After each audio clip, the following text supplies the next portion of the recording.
ఇదైతే మాది పాతది గూనకప్పుటిల్లు, అప్పటి వెనకట కాలాన కట్టింది.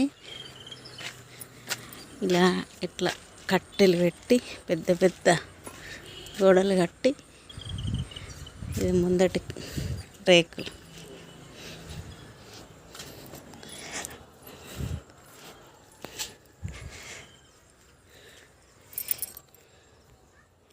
ఇది పైకప్పు.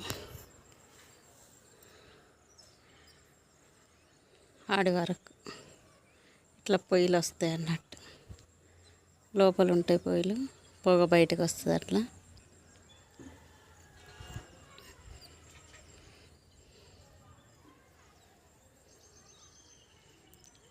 అది పెద్ద డోరు. ఇవి చిన్నగా చిన్న చిన్న రూములు వంట చేసుకోవడానికి. ఇది మెయిన్ డోర్ అన్నట్టు, అది మెయిన్ డోరు. ఇదంతా ఖాళీ స్థలం.